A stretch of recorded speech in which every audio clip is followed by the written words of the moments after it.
Jaa, hallo. Hallo. Jaa. Hallo. Nüüd töötab. Katre, sina või? Mina. Tere, Mart. Kuule, see telefon, vaata see, mis sa mulle kinkisite, see uus. No. Kuidas see käib, et ma tükk aega proovisin sulle helistada ja nüüd siis lõpuks oli nii närvis, karjusin sealt telefoni peale, siis see ekraan sai tatiseks, kui ma pürkisin seda puutaks, siis hakkas helistama lõpuks. Aha. Ja siis siin keskel on mingi nupp on ja kui ma seda Hallo.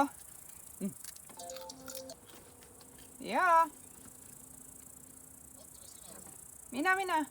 Mida? Kuule, kui ma selle nupu peale niimoodi, vaata siin keskel on see nupp.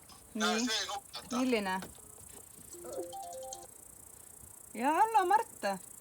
Oota, mis nupp? Kus sa kadusid nüüd? Nii, oota, Ma mis? tahtsin selle nupu kohta küsida, et siin on selline nagu kaar on nagu peale. Täpselt ei saa aru, mis värvid on, oota, ma vaatan lähemalt, oota. Jah, hallo. Kuule, nüüd kadus jälle ära. Jah. Kuule, ära puutu ühtegi nuppu. Räägi lihtsalt. Ei no, aga kus sa siis tead, mis nupp see on? Kirjelda. Lihtsalt rahulikult. Ära puutu. See ümmargune selline lätakas on ja siis selline punane nagu kaar on peal. On vist punane ja ma täpselt ei saa aru ka. Oota, nüüd kadus pulta ära jälle see nupp. See läheb, vahepeal läheb see ära ja siis tuleb jälle tagasi. Siis ma tahtsin sellele Einule helistada ja siis, aga siis ei saanudki, ei leid üles. Ja siis oli jälle see nupp oli ekraani peal, vaatasin, mis jamma see nüüd on, selle peale vajutus. Ära nüüd puutu.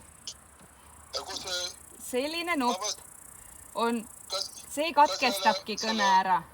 Aga see telefon ei ole niimoodi, et kui ma käest ära panen, siis jääb ise vait või? Ei. Siis, kui sa kõne ära lõpetad, siis vajutadki punast nuppu ja siis on hästi. Kui sa ütled head aega ja siis vajutad nuppu. Just. Ja kas see või? Mitu korda selle peale vajutama peab? Ühe korra, kallis Mart. Ühe korra. Sellest piisab. Aga kunas? Nüüd või? Ja head aega ja nüüd. Mese? Head aega ja nüüd. Nüüd vajutan. Jah.